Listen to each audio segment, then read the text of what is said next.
నమస్తే అండి, welcome to రాధారాణీస్ kitchen. ఈరోజు మరో ఫ్రై రెసిపీని పరిచయం చేయబోతున్నాను. ఎటువంటి మసాలా వాడకుండా పాతకాలం పద్ధతిలో ఆలు ఫ్రై. టేస్ట్ అయితే చాలా బాగుంటుంది. ఈ విధంగా ట్రై చేయండి. పిల్లలు ఎంతో ఇష్టంగా తింటారు. రండి తయారీ విధానం చూద్దాం. ఆలు ఫ్రై తయారీ కోసం ముందుగా అరకిలో బంగాళదుంపల్ని ఉడికించి పెట్టుకున్నానండి. ఉడికించుకున్న బంగాళదుంపని ఇలా ముక్కలుగా కట్ చేసుకోవాలి.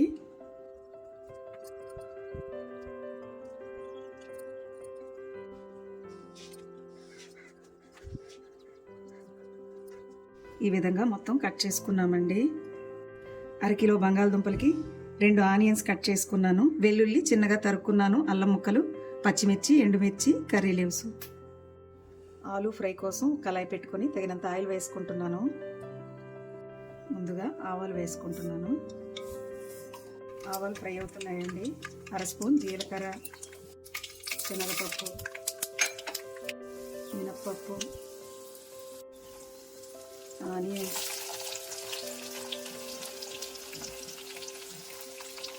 వెల్లుల్లి రెక్కలు చిన్నగా ముక్కలు చేసుకున్నాను. అల్లం, ఇలా అన్నింటినీ వేసుకున్నాక దోరగా ఫ్రై చేసుకోవాలండి. ఆనియన్స్ ఈ విధంగా ఫ్రై అయినాక కాస్త పసుపు, రుచికి సరిపడా ఉప్పు, కర్రీ లీవ్స్, పచ్చిమిర్చి, ఎండుమిర్చి వేసుకుని చక్కగా కలిసేలా కలుపుకోవాలి. ముందుగా కట్ చేసుకున్న బంగాళదుంపల్ని వేసుకుంటున్నాము. వేసుకున్నాక చక్కగా కలిసేలా కలుపుకోవాలండి. ఇంకా వాటర్ ఏమీ వేయాల్సిన అవసరం లేదు. కారం కూడా వేయాల్సిన అవసరం లేదండి. మనం ఎంత కారం తింటామో అని పచ్చిమిర్చి వేసుకోవాలి. పచ్చిమిర్చి, ఎండుమిర్చి, అలా అయితేనే కర్రీ టేస్ట్ బాగుంటుంది. సిమ్లో పెట్టుకుని ఈ విధంగా కలుపుకుంటూ ఫ్రై చేసుకోవాలండి. పూర్వం ఇంటికి అతిథులు వచ్చినప్పుడు అప్పటికప్పుడు తయారయ్యే వంట అండి ఇది. తక్కువ టైంలో తయారవుతుంది. ఫ్రై అయిపోయిందండి. స్టవ్ ఆఫ్ చేసుకుంటున్నాను. స్టవ్ ఆఫ్ చేసుకొని కొత్తిమీర వేసుకోవాలి.